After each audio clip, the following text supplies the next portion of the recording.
8:46. The time, did you hear that, Rex? It's going to be a nice weekend. Ray told us it's going to be sunny and warm, and people can take you outside and, well, get you some fresh air. This is Rex. Rex is about, what, 8 months old, Jen? He is. He might be a little bit older than that, but he's about 8 months old. And if you're a frequent viewer, you know Jen Duckworth. She is a volunteer with PAAWS and really does a great job bringing these adoptable pets in each week. And they're not always, you know, of the canine persuasion. We have a lot of cats in our area that need some homes too. Rex has had quite a 8-month period. He was with a foster family. He was surrendered again. He's back with his original foster family who are sitting just off the set here to keep him happy and comfortable with all the bright lights and chaos. But give us just a little background on Rex as we try to get him adopted this week. So we initially got Rex as a puppy with a few other puppies, and he had little spots on him from, you know, he just wasn't in the greatest environment to start out with. He clearly now is pampered and beautiful. So he was adopted immediately as a little puppy from our Woof Fest event that we are just starting the planning on. That'll come in October. And then he recently came back to us through no fault of his own, but he is wonderful. He is calm, he likes to play, but he is good with dogs, he's good with cats, he's good with kids. He's good with Tommy. Good. He's good with Tommy. He was fine with me. Though you did warn me when I came into the lobby and you say, oh, he's a little skittish. But it didn't take him long to warm up. No, not at all. He just needs a little trust. We want to talk about the events this weekend. Sometimes you'll do some events where you bring these animals out and folks can see them firsthand if they're out shopping for pet items. Yes. I don't want to dissuade folks from visiting the Pet Food Center, our great sponsor for this segment, but you do reach out to some other locations too to set up these little pop-up events. We have the event at PetSmart this weekend from 11 to 3, and that's not just PAWS, it's the other adoption agencies as well. And they've been there for so long and they open their doors to us. Pet Food Center is kind and they give. So Rex will get a little welcome packet with a bag of food and some treats and some toys and a Frisbee. So he still is a Pet Food Center pup. And you'll put him out front and center. I mean, he's a celebrity now. We've had him on television. How about our pooch from last week? Let's see. Last week we did get some applications on. Not adopted yet. Was it Maverick, wasn't it?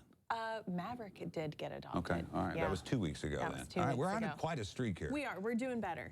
Our adoptions we are adopting them out as fast as we are getting surrender. So I think this week we had 4 or 5 adoptions. This week we had 5 or 6 surrenders. Do you think people, again, Jen Duckworth is a volunteer with PAWS. That's with 2 A's. It's PAWS.org if you want to look at profiles of cats and dogs, just like little Rex here.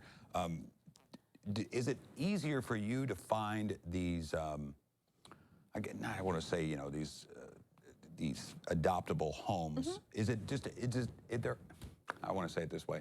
Does the warmer weather ease that burden on not only the shelters, but also these foster homes to get these animals squared away? I think to some degree it probably does, because you can have your animals outside more. So fosters are a little more apt to foster when they can let their dogs outside and run and they're not running amok with the Christmas tree. So if you're planning to have a dog like Rex in your house and you have kids or other animals, these are, oh, he knew exactly what he was talking about pretty. Right there. I don't think it's going to be long for Rex, and I hate to tell his, you know, temporary foster home that he's probably not going to last too long in your house. But they also, how many dogs do they have right now? They have 3 other smaller dogs. Okay, well, maybe we'll rotate them in too and get you guys to be some empty nesters one day. But thank you again, and you're not on camera, but thank you again for what you do, because without that, PAWS does not have a brick and mortar building to rely on, so they can't house all these animals in one place. And there's not a lot of competition between the shelters either. You guys all kind of work in concert. Not only that, the businesses you work with too kind of work together on this. Yes. It's a very compassionate campaign. Yeah, we're lucky in that, you know, when we go to the adoption events, it's not strictly only PAWS. Typically, there are some of the other foster groups available there also. The only one that really is primarily us is our Woof Fest event, because we're the ones putting it on.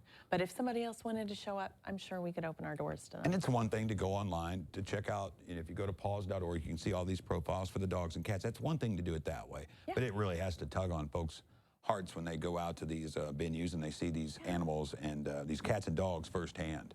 It does, and that's part of the reason we like to have so many out at one time, and we try to get as many dogs out there, because you do have to kind of see it and experience it.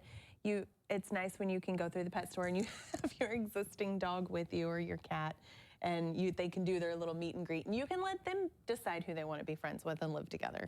And do you have any, we only have about 1 minute left, do you have any exotic animals right now? Just some oddities maybe that, you know, all animals furry and feathered? Not that I know Okay, of. all right. I mean, I did have the kitten with no ear once. We've had one where he had just a... Well, I just meant like, you know, snakes, rabbits, Not that I gerbils, know all kinds of of. other stuff that it could be out there and could be surrendered in some form. No, I mean, I'm sure if somebody asks, Lori's really good about taking some things that you wouldn't expect. All right. Always good to see you. Rex, nice to meet you. Give me your paw real quick. There you go. He's nice so handsome boy. pretty. Needs a forever home. Make that happen. You go to PAAWS, that's with 2 A's.org to look all the profiles from the lovely animals, not only the canines, but really look at some of those felines too. They're out there needing a forever home as well. Thank you again. You have a good weekend. Thank you, you too. Rex, you as well. Enjoy that weather. Okay. We'll be right back.